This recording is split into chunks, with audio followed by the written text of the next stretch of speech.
Lionel Messi যেন জর্ডানের গোলকিপারের ভূমিকায়।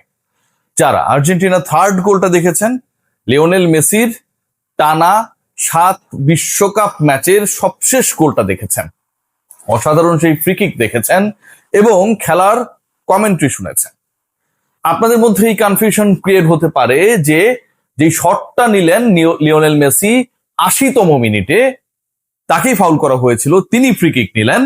বক্সের বাইরে থেকে নেয়া সেই ফ্রিকিকটায় মেসি যেই গোলটা দিলেন, মনে হতে পারে যে তিনি কিছুক্ষণের জন্য জর্ডানের গোল পোস্টের নিচে গিয়ে গোলকিপারের সাথে কথা বলে এসেছেন যে তুমি কোন স্পটটা দেখতে পাচ্ছ না, অর্থাৎ তোমার ব্লাইন্ড স্পট কোনটা, যে জায়গায় দাঁড়ালে আসলে বল কোন দিকে যাবে অথবা যিনি ফ্রিকিক নিচ্ছেন তিনি কোন দিকে মারবে সেটা গোলকিপার দেখতে বা বুঝতে পারবে না। লিওনেল মেসি সেটা করেন নাই। জর্ডান গোলকিপার কোন জায়গাটায় দেখতে পাবেন না তার মারা বল, সেটা লিওনেল মেসি তার ক্যালকুলেশনই বুঝে গেছেন। ফুটবলের পিথাগোরাস, জ্যামিতিবিদ্যায় অসাধারণ, হিসাব নিকাশে পণ্ডিত লিওনেল মেসি 6ষ্ঠ গোল করলেন এবারের বিশ্বকাপে। 80 মিনিটে যেই গোলটা করেছেন এটা এবারের বিশ্বকাপে ফ্রিকিক থেকে নেয়া বেস্ট এভার গোল। তার আগে আর্জেন্টিনা লো সেলসোর যেই গোলে লিডটা পায়, মনে করা হচ্ছিল যে মেসি থাকলে অসাধারণ কিছু হতো, এটা গোল হতে পারতো, যখন পর্যন্ত ওই ফ্রিকিকটা তিনি মারেন নাই। যখন তিনি সেই গোলটা করলেন, ডাগআউটে দাঁড়ানো লিওনেল মেসির মুচকি হাসি, সে স্মাইলিং দেখে ধারাভাষ্যকার বললেন যে তিনি তাই করেছেন, লো সেলসো তাই করেছেন যেটা লিওনেল মেসি করতেন। আজকে অনেক কিছু প্রমাণের দিন, অনেক কিছু দেখানোর দিন ছিল। যিনি জাদুকর তিনি আসলে কোনো কিছু দেখানোর জন্য বা ম্যাজিক দেখানোর জন্য খুব বেশি সময় নেন না। লিওনেল মেসি 60 মিনিটে নেমে 19 মিনিট সময় নিলেন মাত্র, যেই ম্যাচটা তিনি অনেকটা হেলে দুলে খেলেছেন, খুব বেশি এফোর্ট দেননি, নিজেকে ইনজুরি মুক্ত রাখার চেষ্টা করেছেন, ফ্রেশ থাকার চেষ্টা করেছেন।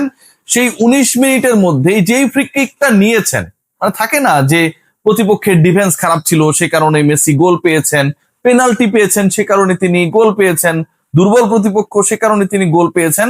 ফ্রি কিকের গোল যখন কেউ নেয় তখন ভাই সেটা কোন স্টাইলে কোন স্কিলে নিচ্ছে সেটা সবকিছু ছাপিয়ে অনেক বড় হয়ে যায়। এবং Lionel Messi the way he scored his 6th goal, third in this match, যেটা হচ্ছে আর্জেন্টিনা করেছে, এক কথায় অসাধারণ। বারবার এই রিপ্লেটা দেখার জন্য যে কোনো ভাবে আপনি ট্রাই করতে পারেন।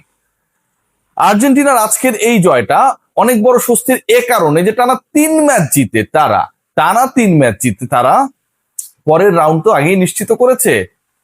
আমার কাছে মনে হয় রাউন্ড অফ 32 প্রিপারেশনটা প্রপারলি শেষ করেছে। লিওনেল মেসি টানা 7 বিশ্বকাপ ম্যাচে গোল করার অনন্য বিশ্ব রেকর্ড করেছেন। এই বিশ্বকাপে 6 গোল করে লিডিং স্কোরার। বিশ্বকাপে এখন পর্যন্ত মানে টোটাল যে বিশ্বকাপ গুলো হয়েছে, খেলা হয়েছে, 19 গোল নিয়ে লিওনেল মেসি সবার উপরে, 19টা গোল করেছেন। লিওনেল মেসি শুধু তাই করেন নাই, তিনি বিশ্বকাপের লিডিং স্কোরার, 7 গোল টানা 7 বিশ্বকাপ ম্যাচে করেছেন। শুধু সেটা না, আজকে এই ম্যাচে তিনি না থাকলেও যে অন্যরা গোল করতে পারেন সেই ব্যাপারটাও আর্জেন্টিনা স্ক্যালোনির দল প্রমাণ করে দিয়েছে। মেসি না থাকলে কি হবে? একজন আমাকে জিজ্ঞেস করছিল যে মানে এই ম্যাচের আগের ঘটনা, সত্যি ঘটনা, যে মেসি তো কাউরে অ্যাসিস্ট করেনি, এমবাপ্পে 2টা অ্যাসিস্ট করছে এবং 4টা গোল করছে। তো আমি তখন বললাম যে ভাই আর্জেন্টিনার যে 5টা গোল হয়েছে সব গোলই তো লিওনেল মেসি দিছে, তো অ্যাসিস্টটা কারে করবে? যদি আমি সব গোল দিয়ে থাকি, আমি যদি স্কোরার হই, আমি তাহলে অ্যাসিস্টটা করবো কারে? সো এই যে উর্বর মস্তিষ্কের কিছু ফ্যান যারা আসলে রোনালদো মেসির তুলনাটা উজবেকিস্তানের বিপক্ষে রোনালদোর 2টা গোল দেওয়ার পর থেকে করা শুরু করেছিল, আজকে 7 সকালে আমার কাছে মনে হয় যে যারা ঘুম থেকে উঠেছেন অথবা উঠেন নাই তাদের সবার মন খারাপ। যারা উঠেছিলেন তারা দেখেছেন যে কি বিবর্ণ performance. I am back Ronaldo I am back বলার পরে যে খেলাটা খেললেন, যেভাবে আসলে আর গোল করতে পারলেন না কারণ প্রতিপক্ষ উজবেকিস্তান না। আর লিওনেল মেসি যেভাবে, যে স্টাইলে, যেই পজিশন থেকে, যেভাবে বিভ্রান্ত করে জর্ডানের বিপক্ষে এই ফ্রি কিক থেকে অনবদ্য গোল করলেন। এবারের বিশ্বকাপে 3 ম্যাচ খেলে প্রত্যেকটাই গোল করলেন, 3 ম্যাচে 6ষ্ঠ গোল করলেন। বিশ্বকাপের টানা 7 ম্যাচে গোল করলেন, বিশ্বকাপের গোল সংখ্যাকে 19-এ নিয়ে গেলেন। রোনালদো ভক্তরা বলতেই পারে রিয়েল গড, মানে ছাগল ক্রিস্টিয়ানো রোনালদো বলতে পারেন, তারা এটা বলতে পারে, এটা তাদের উপর ডিপেন্ড করে। এবার আসুন অন্য আলোচনায়, যে অন্যরা কেউ গোল করতে পারে না। খেয়াল করে দেখুন লো সেলসও আজকে নেমেছেন এবং তার প্রতি এক্সপেকটেশন ছিল যে আসলে কেমন করেন। সেই জায়গাটায় তিনি যেইভাবে যে স্টাইলে গোলটা করে পরিপূরণ করেছেন, বেঞ্চের ফুটবলাররা কতটা রেডি হয়ে আছে to perform at their best প্রমাণ হয়ে গেছে না? স্কালোনি তিনি যেই কামটা করেছেন, দেখুন তার আজকে কাজটা কি ছিল, তার হচ্ছে তার বেঞ্চের শক্তি পরখ করা। যে কোনো কোচই আসলে এরকম যদি একটা নির্ভর ম্যাচ থাকে সেই চেষ্টাটা করবে। বাট স্কালোনি তিনি ভাই স্টার্টিং লাইন আপে নামিয়ে দিলেন হচ্ছে 9 জন ফুটবলার যারা আগে খেলে নাই। স্টার্টিং লাইন আপে 9 জন ফুটবলার নামানোর অধ্যত্ত আর্জেন্টাইন কোচ যেভাবে দেখিয়েছেন, আমার কাছে শুরুতে মনে হয়েছে একটু বেশি বেশি করে ফেললেন। থাকে না, বেশি মিষ্টি দিলে তিতা হয়ে যায়, ঘটনাটা এরকম। কিন্তু এই 9 জনের 9 জনই যে মোটামুটি ওতামেন্দি ছাড়া ডিজার্ভ করে, কারণ তার জন্য ওতামেন্দির কারণে এই আলোচনাটা একটু করে নেই। জর্ডান যে গোলটা দিয়েছে এবং আর্জেন্টিনা যেই গোলটা রিসিভ করেছে সেটা ওতামেন্দির আসলে আমার কাছে মনে হয় যে বালকিল্যতার কারণে। যেভাবে চেক দেওয়া দরকার ছিল, ব্লক করা দরকার ছিল, মার্ক করা দরকার ছিল, কোনো কিছুতেই তিনি ছিলেন না। তিনি মনে হয় ওই সময়টা অপেক্ষায় ছিলেন, 54 মিনিটে গোল হয়েছে, 60 মিনিটে লিওনেল মেসি নামছে, যে মেসি কখন নামবে।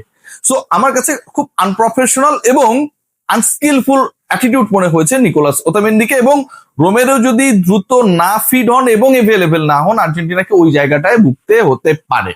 আচ্ছা, যেই আলোচনা করছিলাম যে 9 জনকে নামিয়ে দেওয়া হলো এবং এই 9 জন প্রমাণ করে দিলেন যে তারা আসলে এর আগের যে তাদের পরিবর্তে 9 জন আগের 2 ম্যাচে নেমেছিলেন তাদের থেকে কোনো অংশে কম না। খেয়াল করে দেখুন যে আজকে 2টা গোল আর্জেন্টিনা, আজকে 3 গোল দিয়েছে, 2টা গোল বাতিল হয়েছে অফসাইডে। শুরুর দিকে লটারো মার্টিনেজ গোল করলেন, অফসাইডে বাতিল হয়ে গেল। এরপরে সেই বাতিল হওয়ার যে আক্ষেপ, মানে মার্টিনেজ হচ্ছে তিনি যতটুকু ক্লাব ফুটবলের জন্য কিন্তু আর্জেন্টিনার জন্য ততটা না, এই যে একটা আক্ষেপ, এটা পরিপূরণ করার জন্য এবং একই সাথে আর্জেন্টিনাকে যারা প্রতিপক্ষ মনে করেন, আর্জেন্টিনাকে যারা পছন্দ করেন না, তারা যারা বলতে পছন্দ করেন মেসি ছাড়া এই দলটা কিছুই নাই, পারলে দেখাও মেসিকে ছাড়া, তাদের যে আক্ষেপ সেই আক্ষেপটা একসাথে ফুটবল বিধাতা পূরণ করে দিল।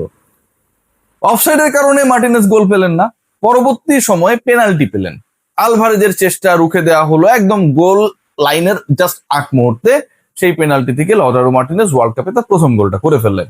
2-0 লিড আর্জেন্টিনা, ছন্দবদ্ধ আর্জেন্টিনা, দারুণ আর্জেন্টিনা, মেসিকে ছাড়া আর্জেন্টিনা, জর্ডানের বিপক্ষে অ্যাগ্রেসিভ এবং আমার কাছে মনে হয় বিউটিফুল আর্জেন্টিনাকে আজকে যারা দেখেছেন, এই দলটা যে আসলে অনেক কিছু অ্যাচিভ করার যোগ্যতা রাখে, আরো একবার টাইটেলটাকে ধরে রাখার যোগ্যতা রাখে, সেটা নিয়ে খুব বেশি ডাউট নেই।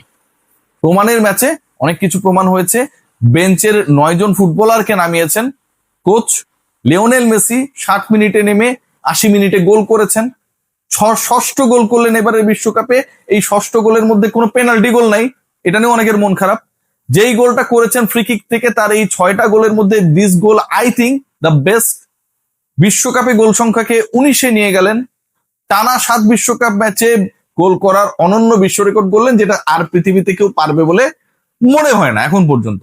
সো যদি কেউ মনে করেন যে এমবাপ্পে লাস্ট ম্যাচে, এমবাপ্পে কিন্তু গোল পান নাই।